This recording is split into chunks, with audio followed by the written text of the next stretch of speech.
By supporting our channel, you support legal content on YouTube. Subscribe, click the bell, and leave a like. We wish you a pleasant viewing.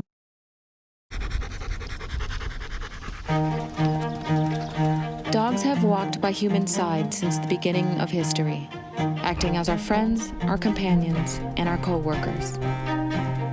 As our workmates, dogs have abilities that we as a human species do not have, particularly in regards to our sense of smell. Dogs possess up to 300 million olfactory receptors in their noses, whereas the average human has about 6 million. And the part of the brain that analyzes smells is about 40 times larger than ours. A dog's sense of smell is powerful enough to detect a substance at a concentration of 1 part per trillion, which would be like 1 drop in 20 Olympic-sized swimming pools. With training, a dog can learn to sniff out drugs, bombs, people, and now, cancer.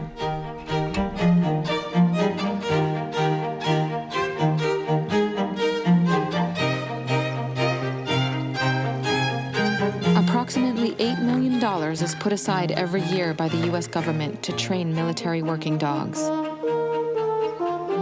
I'm Romeo. Training cancer-detecting dogs, however, is a private endeavor. One man has stepped forward to be at the forefront of this new wave of dog training. Come on, let's go. Let's go. My name is Glenn Ferguson, and my occupation is training cancer detection dogs. I watched the BBC documentary, Can Dogs Smell Cancer? I was inspired by that documentary. They showcased 3 studies, and in these studies, dogs were outperforming current and conventional means of screening or detecting cancer. The dogs' names are Buster, Indy, and Romeo. They're my first dogs for this project. And then we have Jenkins, who's the smaller dog. Buster is the most sort of expressive dog. He likes to wag his tail. He's very affectionate. He'll give you kisses. And then Romeo is kind of aloof. He's actually more like a cat. He wants to get petted, but he doesn't give you any affection. And Indy is kind of the same, but he's a little bit more cuddly. And Jenkins, well, he really loves people. He likes to crawl up on top of you and fall asleep. So he's like truly a lap dog. For people who've been working with bomb detection dogs, whether it's the military, the police, or if they're working with dogs in search and rescue, they know what dogs are capable of doing. People who have this experience with dogs to accept that their ability to smell out things like cancer is indeed a fact.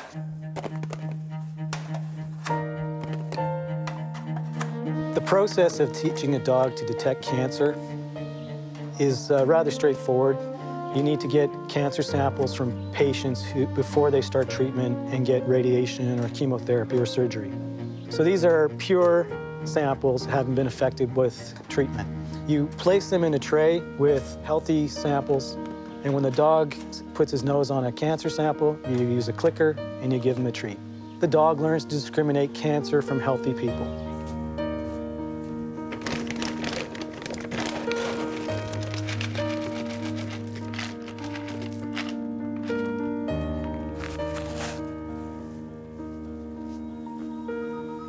Let's go.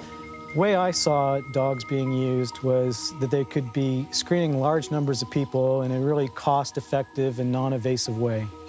And so that's where I started to try to apply myself. I thought about different ways of presenting these samples, and I came up with a sliding sniffing station mechanism and a way of holding these bottles of samples and organizing them so that we can quickly and systematically go through these samples. It also turns out to be a really highly efficient way of training the dogs. We use the same apparatus to teach the dogs what the cancer odor is and to ignore non-cancerous conditions. So it provides us with a rapid-fire means of training and a rapid-fire means of screening. Good work.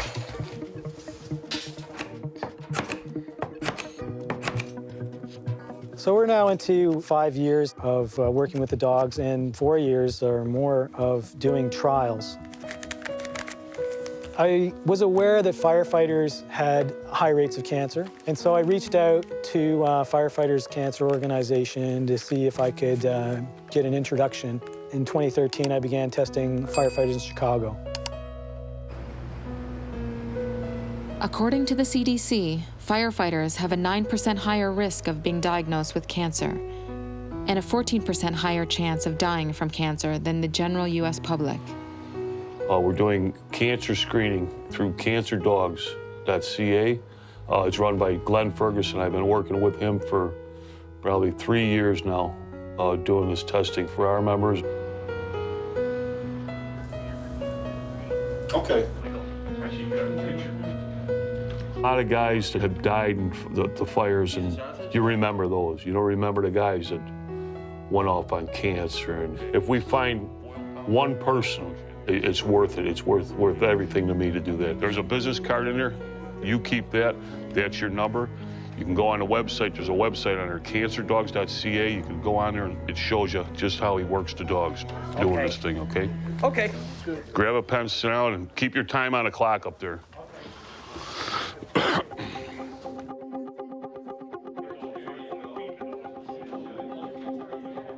The process that we're using right now is using a surgical mask to collect a breath sample. And currently, people are asked to breathe for 7 minutes. And the mask is polypropylene fiber, and it absorbs the breath odor, and it retains it. It can then be transported to us in a odor-proof Mylar pouch, and then we present it to the dogs for sniffing. What we're really providing people with screening here is protection against a late-stage cancer diagnosis. And so many firefighters, ask any of them, and they can tell you somebody they know or work with whose cancer was diagnosed late, may have been misdiagnosed by their doctor for many years, and then the person dies a few months later after the diagnosis. And what we're trying to do is to try to prevent that from happening. I just hope nobody gets called. I know there's going to be somebody who gets called on this.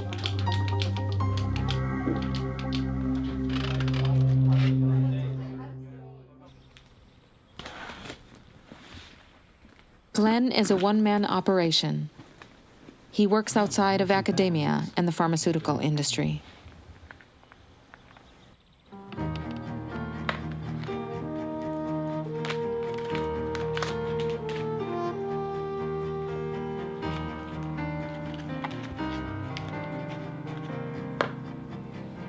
Well, these are cancer samples like the surgical masks that you saw people breathing into. They'll be transferred to these pill bottles, and then they're laid out in these trays.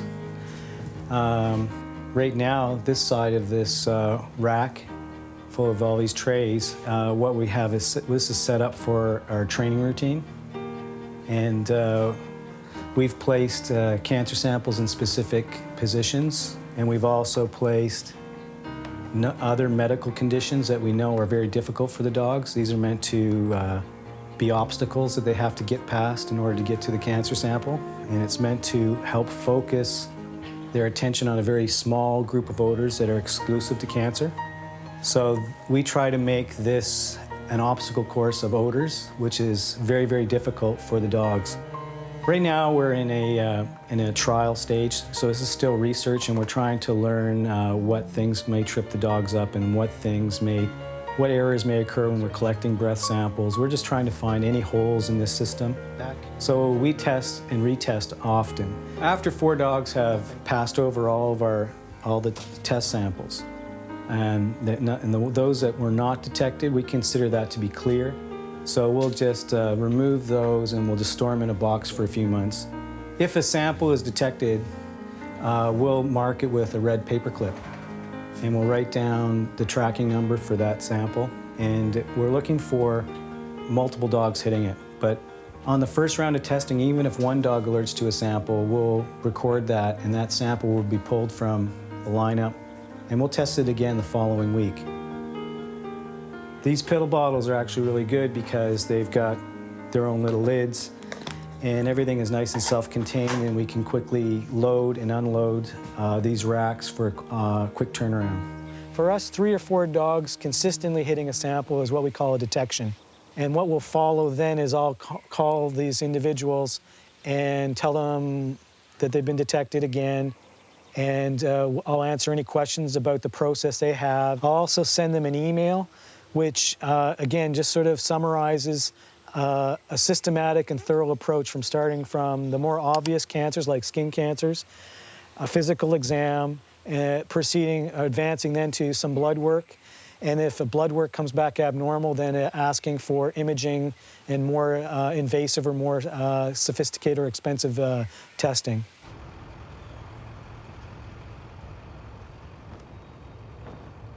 On Father's Day morning, we were having the whole family over for a barbecue, and he came in and said, "Well, I got the results back. They came back positive." And I was like, "Are you kidding me?" You know, it's that sinking feeling like, bad news. You know, nobody wants to hear that. So I went to my doctor, and he said, there's nothing wrong with you. I told him a story about the dogs, about this breathing in this mask, and he said, I don't think you have anything. You know, a dog told you this? I said, well, you never know. What if I go for a colonoscopy? I said, I'm 50 years old almost. I said, it's probably that time, you know, in my life I should do it. It appears that we're actually able to detect cancer before it can be diagnosed by other means, whether it's advanced imaging techniques or some blood work. And this may frustrate some people because it's going to mean that it's going to take a while for them to get a diagnosis. It's going to frustrate the doctors because they don't know how to treat people like this. And I went in for the colonoscopy with her, and they got back with the results, you know, before we even left. And they said, you have between stage 1 and stage 2 colon rectal cancer, and you got a tumor. And I was like, wow. You know, it just took the wind out of my sail. We were shocked. I think we were both in shock. That was the eye-opener when I did the screening, and I looked on my computer and saw that, you know, from the cancer dogs. I took a step back, and when I opened it, it said, you have tested positive.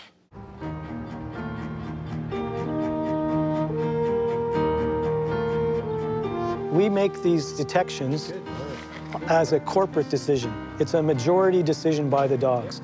This is a way of controlling the peculiar variables that one dog may bring to this. Typically, when we present the dogs with a positive cancer sample, we get a unanimous decision. All 4 dogs tend to find these samples and react to it. When we have another medical condition that's not cancer but shares several odors with cancer, we get a split decision amongst the dogs. Oh, good boy. Okay, come see me. Come. Jump. Good boy, good boy. All right. Okay, go to work.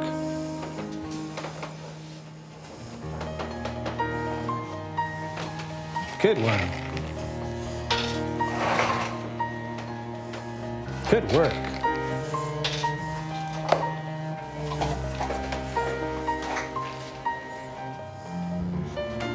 Good work.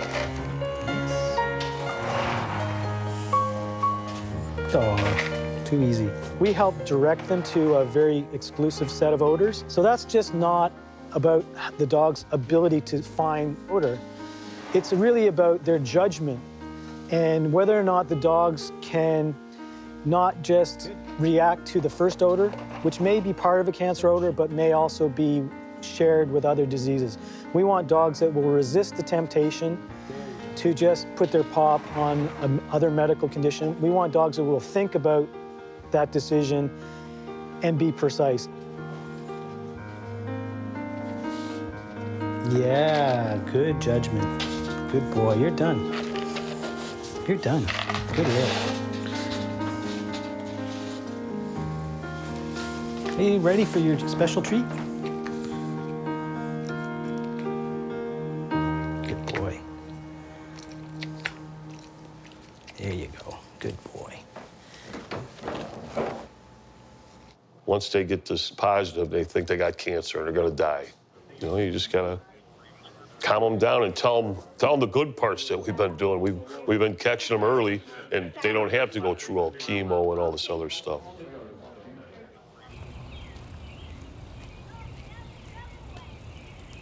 you got some soul searching to do. Then I went to the doctor and started a series of testing. When I had the results from my doctor, he says, he wasn't concerned at all. He says, you have what's called Barrett's esophagus. I said, like, what's that? You know, could they be my next door neighbor? I don't know. Then he told me what it was, and I said, well, Doc, is this cancer? He goes, no. He goes, but if not treated, it could be a precancerous condition. So little did I know that they could detect something as minute as abnormal cells. You know, like I said, it's not even a cancerous condition, but it's on its way to being a cancerous condition. So if the dogs could detect this small thing, I mean, that's outstanding.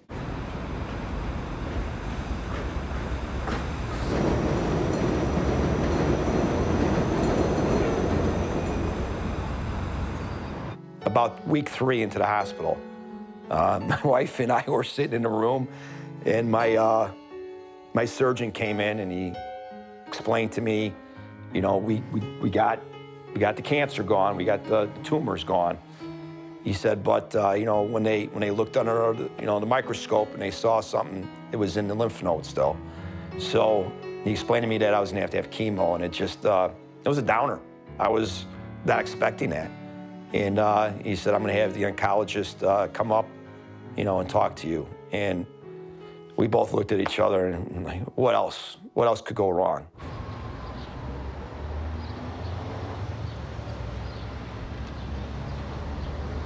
All the guys that I send a mask to, if they come back positive, I call them. If they're not, I call them. There's Jim, I call him, and I call him until he, and I understand he went through a procedure and he was kind of down in the dumps for a while. I call him till he answered the phone. I left a message till he answered the phone because I wanted to talk to him and tell him, hey, it's gonna be okay. You know, you're gonna go back to work. That's the biggest thing with these guys is they think they're not going back to work. When I was laying in the hospital, it's everything I thought about. Will I ever get back? You know, will they let me back? Will I have the strength to get back? I thought I was gonna be back in 2 months. You know, a year and some months later, I still wasn't there, and I was getting nervous. I'm thinking, is this gonna happen or is it not gonna happen? So he's still going through chemo and radiation, but if he didn't do that test, he'd be dead by now.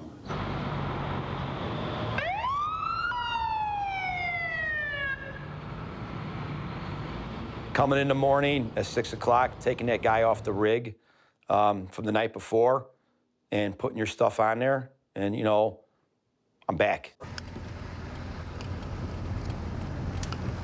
Esophageal cancer is not one of the cancers that you want to acquire, you know, or it's one of the most painful ones. So with the dog thing, I mean, you don't even have to have symptoms. When I left my doctor and he said, you're good, you don't have this no more, that was a good feeling there. And then I retook the test and I called Glenn. I said, as soon as you get this, I want to know. So once the dogs did it and they didn't detect it, he called me on the phone, and that was a good phone call. I felt like it was all worth it, you know, going through these procedures and stuff. Oh, it's Miller time. Okay. We'll bring it back to the... I never gave it a thought that a dog could ever save my life. At least you want to live until your 80s or 90s, you know? I hope to live to be 100. I got a lot of people I want to piss off.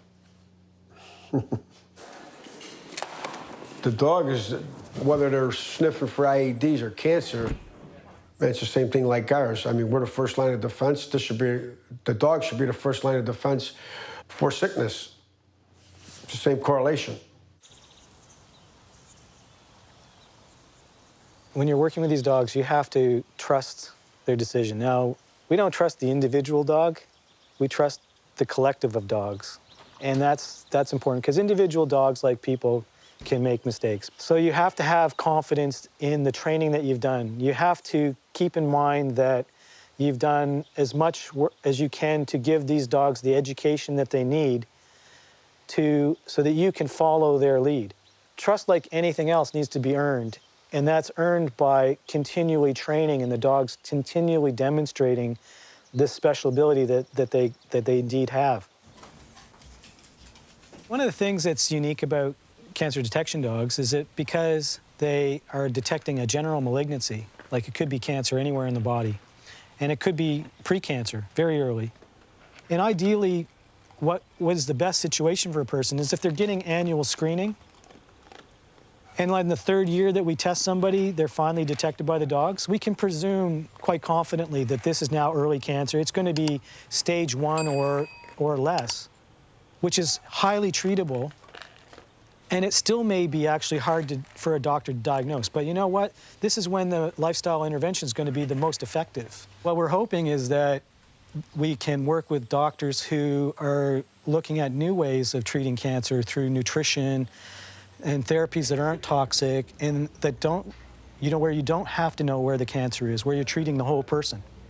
This is actually hugely beneficial to people because, for one, is it gives them an opportunity to make these lifestyle changes, which are at that, especially early on in the natural history of this disease, can completely wipe it out, and you'll never know where that cancer was.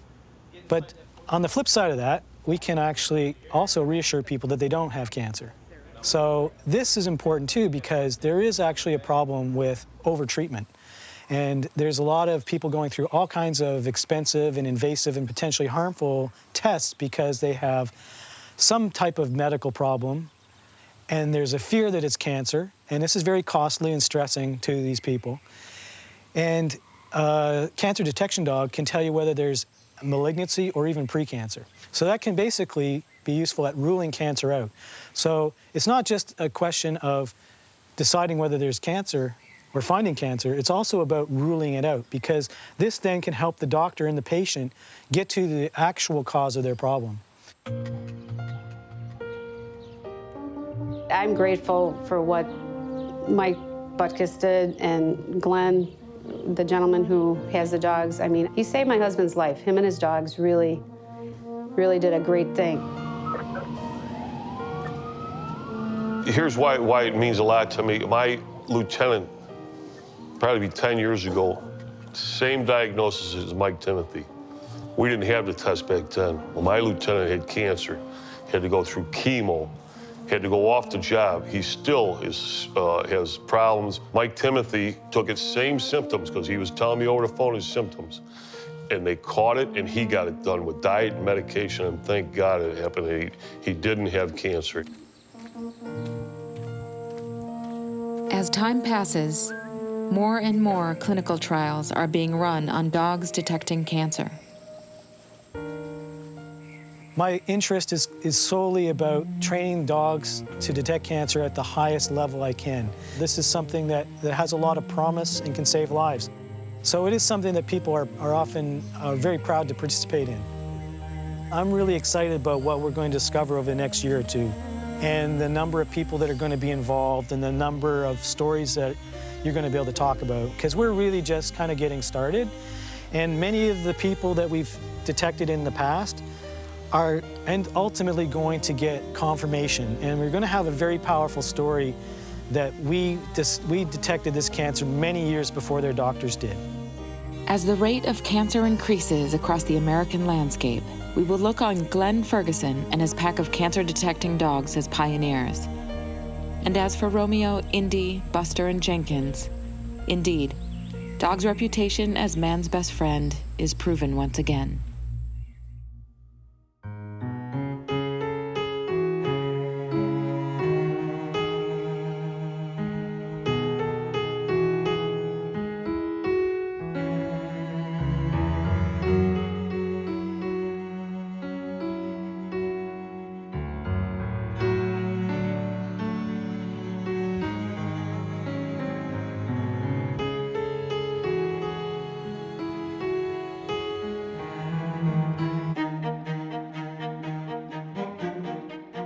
Thank you for watching. If you liked the video, subscribe to the channel, leave a like and comment. Support legal content on YouTube.